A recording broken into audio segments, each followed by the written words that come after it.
Welcome to your 20-minute podcast with David Brower. Brought to you by Audible. Get a free audiobook download and 30-day free trial at audibletrial.com/your 20-minute podcast. Over 180,000 titles to choose from for your iPhone, Android, Kindle, or MP3 player. Now, here's your host, David Brower. Here's part 2 of our amazing interview with Jake Eagle. Well, we've been doing these now for 15 years.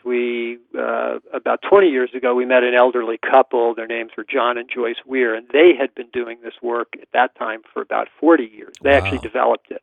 Wow. And they were 85 years old at the time. We'd never met anybody like these people. They were vibrant. They were excited about life. They were open and available to share all sorts of things. And so we went to the last program they ever put on, the last retreat they ever put on. We went to it. And my wife, Hannah, and I were kind of blown away. We just said, this is amazing work. And so we started to study with them. We studied with them for 6 years. And under their guidance, we ended up taking over the body of work they did. The essence of the work is changing the way we speak. It's a linguistic model. They called it perception language. And what they were teaching people to do was to talk in a way, to speak in a way where I take complete responsibility for whatever's going on in my life, including my emotions. Mm-hmm. And so I never will talk as a victim after learning to speak in this way. So, let's say you and I have an interaction and something disappointing occurs. Instead of saying, you disappointed me, or you made me angry, I would say, I disappoint myself, or I make myself angry. Because you don't do these things to me. You may show up 10 minutes late for a meeting, but that doesn't make me angry. You aren't doing that to me. It's my choice. It's up to me how I make meaning of that event. So is that like trying to take control of being judgmental? Well, it is, in that one of the tenets of this work is we drop the idea of praise and blame. Nice. And when we let go of praise and blame, we basically stop being so judgmental. Love that.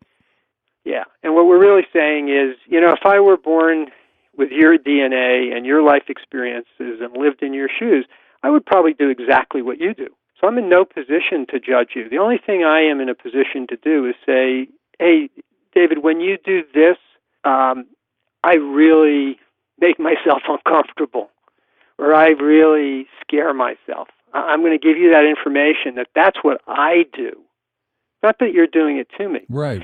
This makes it so much easier for people to communicate, because what happens essentially is we stop projecting stuff onto other people. Yeah.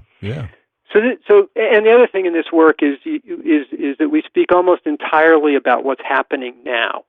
So instead of talking about some event that happened 3 weeks ago where one of us was upset and we're harboring feelings about it, the question is, what do you need now? What can I do for you right now? I mean, in this moment. Yeah. Because I can't go back 3 weeks and change it. But being in the moment is critical. Being in the moment is critical, and all these mindfulness courses and teachers talk about it, but I think the missing piece is the linguistic piece. Oh. They don't take it to this point of saying, talk about what's happening now, as a very powerful way to keep people in the moment. So is that I was reading up on some of your stuff, the neuro-linguistic programming that you've done?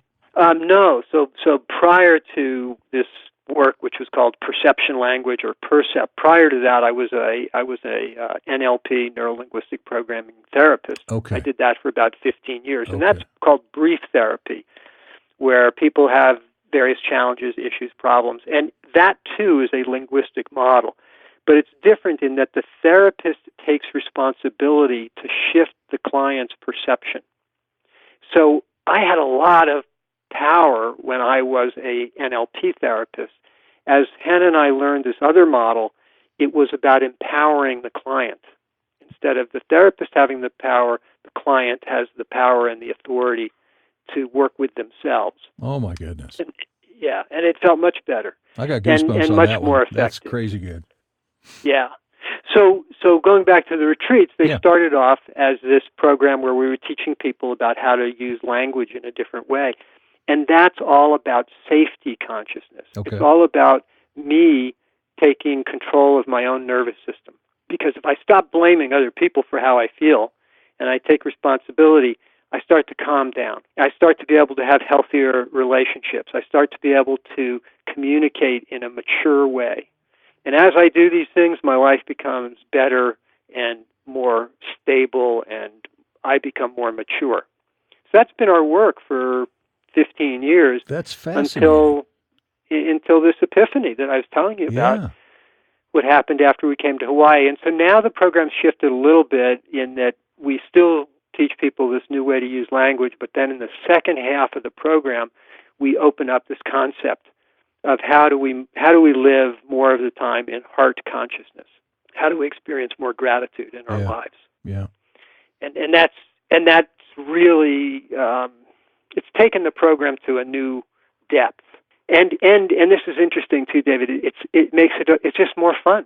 I would think so. I would think it Yeah. would be because it's so liberating, you know? It's so freeing, it's so celebratory. But I would think too, as I say that out loud, that some of the people in your retreats may not get it yet. They may go, okay, I understand the definition of gratitude in Webster's dictionary, but how is that going to help me, you know?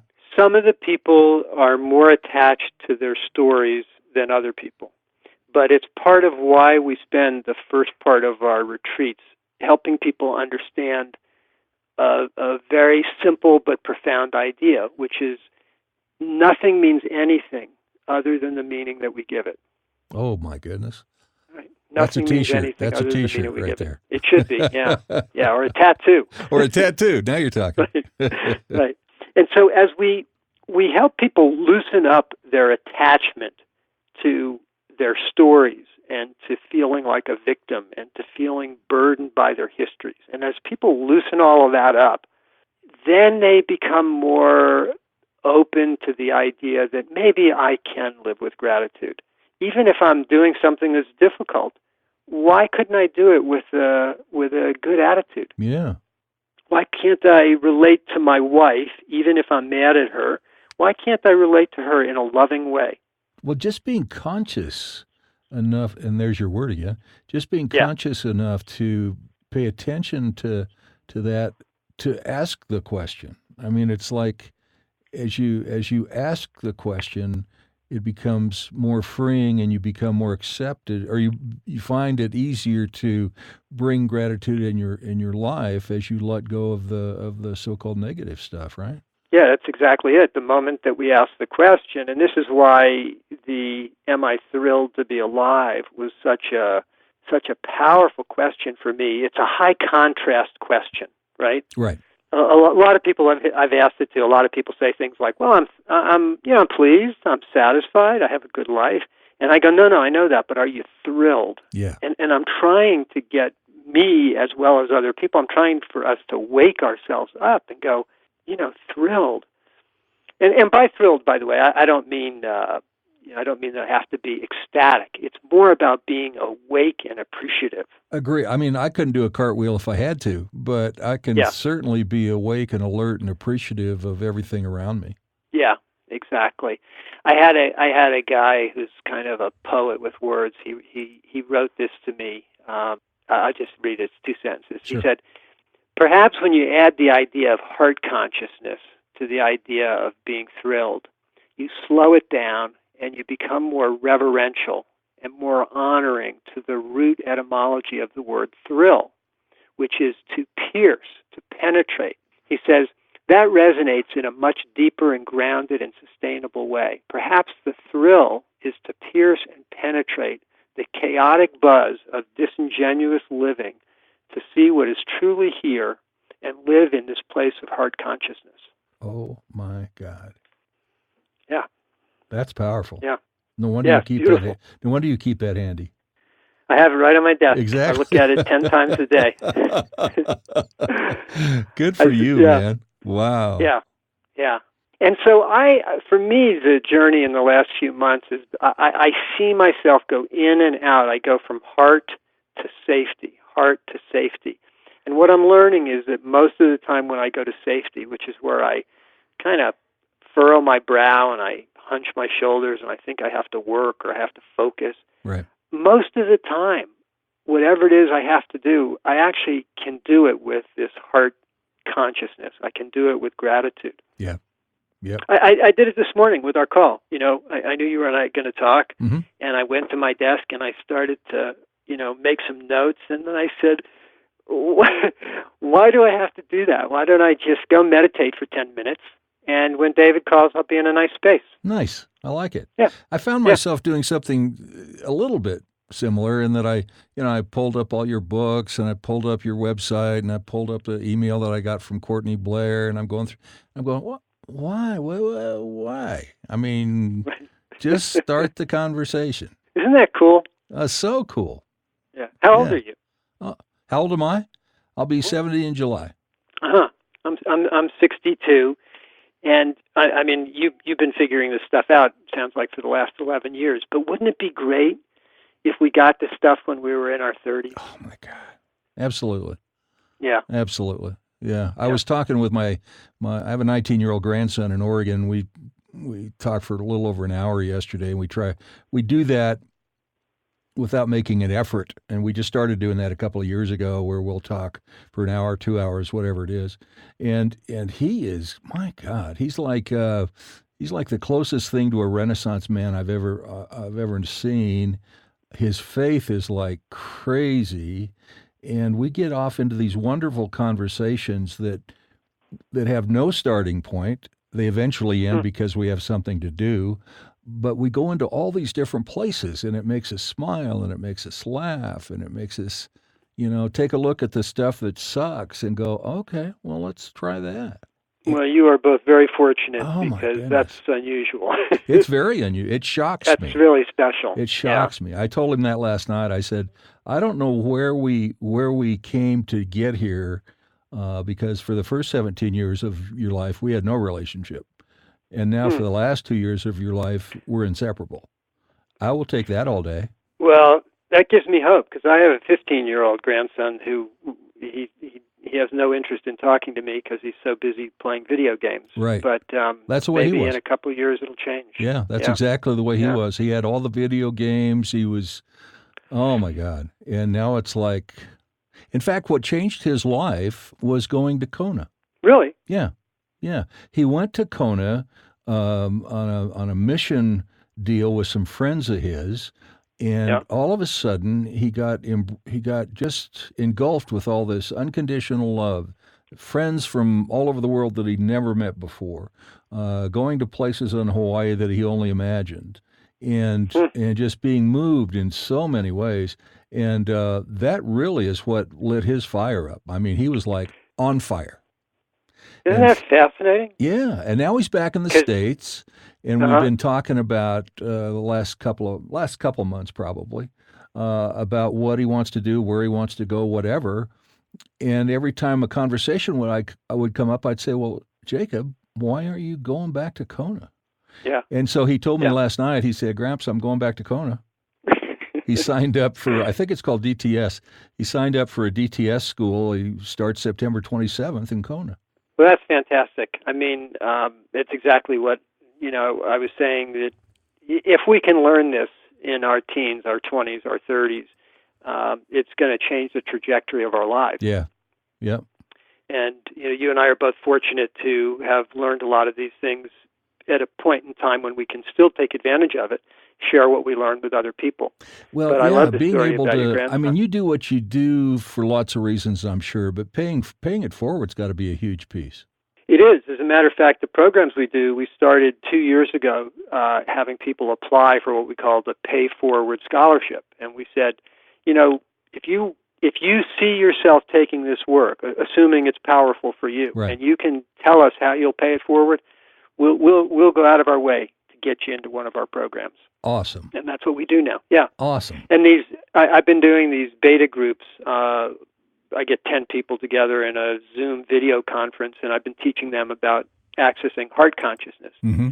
And we're not even charging for those. We're just trying to get people to open up, to have this experience so they can share it with other people. Wow.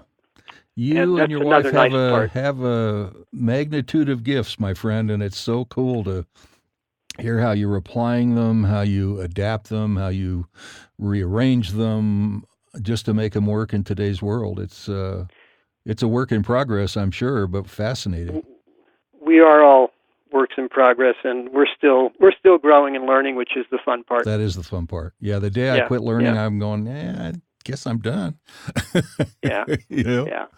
Well, we got a few minutes left. I guess we'll talk about your books. Okay. All right. So you've got several. They're all available on Amazon. Rewrite Your Life, An Introduction to Rheology. Speak Love Not War, An Introduction to Green Psychology. Why Wait to Be Happy? And this is my favorite one. Get Weird, Make the Most of Your Life. And really, that's the only one that matters, because that one summarizes everything else. Does it? Yeah, it's really the only relevant one at this point. Yeah. And Get Weird is kind of fun. So the people we studied with, our mentors, their last names were Weir. Okay. And so when people would go to one of their programs, they would say, "Hey, I'm going to go get weird." I love that. Yeah, wow. So that's part of it. And then the other thing is, in mythology, there's this ancient story about they're called the three weird sisters. They're goddesses. And what they do is one of them measures the cloth of life, the other one spins it, and the other one cuts it. And as they work with the cloth, the fabric of life, they determine people's fate. Oh, my gosh. And so the idea of Get Weird was essentially saying, take responsibility for your fate, right? Manage your life. Yeah. So that's where it came from. And then there is a funny thing, which is that the language, when you use it, when you say things like, I frustrate myself or I delight myself, it's a little weird. I mean, it's not hard to understand. Right. But it's different. Totally different. Yeah. And I would think because anything that's totally different has a benefit because it gets your attention, right? Wakes us up. Yeah. It goes back to what you said earlier. It's about being conscious. Yeah. Asking that question. Wow. Yeah. So are you going to do an audiobook of Get Weird? I never even thought about it. It makes sense that you would, given the voice work you do. Yeah. I never thought about it. It's a great idea. Yeah, I think it would be fascinating because great idea. Obviously, your communication style is great, your voice is great, and being able to share everything that your wife and you have learned and are developing would be, I think that'd be a fascinating project for you. Well, I'll tell you something you and I might pursue privately. The book is written as a conversation. It's between me and my brother, back and forth. It's at a time when he had just been diagnosed with cancer. Oh, wow. Brain cancer, and it was a terminal illness. And he and I started this conversation. I turned it into the book. But what I said could be fun for you and I to talk about is it would be a neat audio book with two people. Oh, my gosh. Yeah. Yeah. I'm in. So, I'd love it. I'd love it. I'm in. Yeah, that's cool. Let's talk about that sometime because we will. I'm all over that. Okay. Yeah. All right. Hey, man, this has been like crazy fun and so informative, so educational, so fun, so enlightening.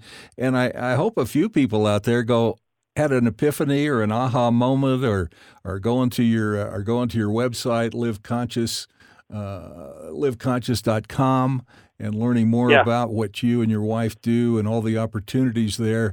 I mean, you have webinars and podcasts and online consultation, experimental retreats and 21-day courses and all kinds of stuff. So, folks, if you even had a moment or even thought about an aha moment, you need to go to Jake and Hannah's website, and that is liveconscious.com. And you don't have to go to Hawaii to learn, but it would be nice. You don't, but it's a special experience.